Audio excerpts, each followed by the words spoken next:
नमस्कार दोस्तों, स्वागत है हमारे YouTube चैनल राज कॉन्सेप्ट पर। भगवान श्री कृष्ण ने अपना 5 जन शंख बजाया। अर्जुन ने देवदत्त और भीम ने पौंड्रक शंख बजाया। तब यह कोई समान ध्वनि नहीं थी, यह धर्म का उद्घोष था, अन्याय के अंत का शंखनाद था। हर शंख की ध्वनि यह कह रही थी, अब सत्य आगे बढ़ेगा, चाहे कितना भी अंधकार क्यों न हो।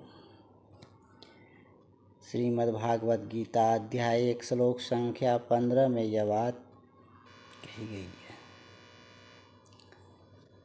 बहुत लोग सोचते हैं कि यह युद्ध का आरंभ था, पर वास्तव में यह धर्म युद्ध की चेतावनी थी।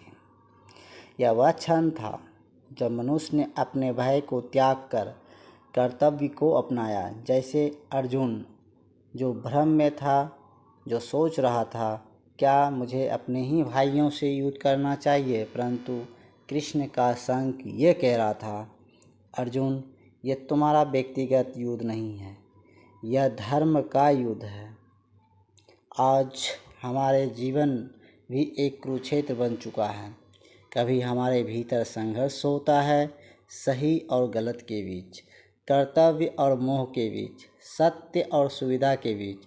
ऐसे में हमें भी शंखनाद चाहिए, अपने भीतर जागृति का, आत्मविश्वास का और कर्म का।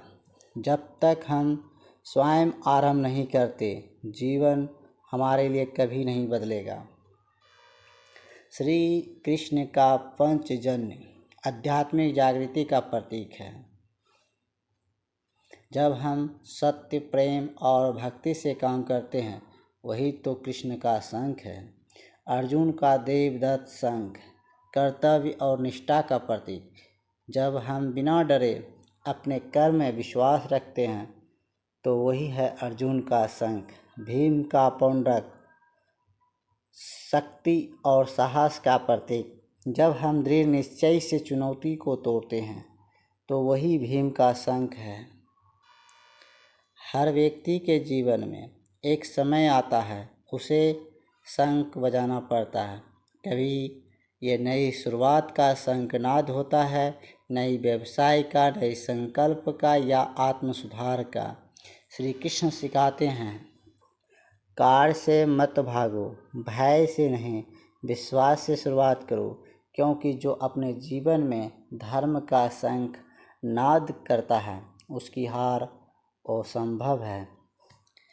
तो मेरे मित्रों, जब भी जीवन में कठिनाई आए, जब भी भ्रम हो, जब भी लगे कि आप अकेले हैं, अपने भीतर के शंख को याद करो।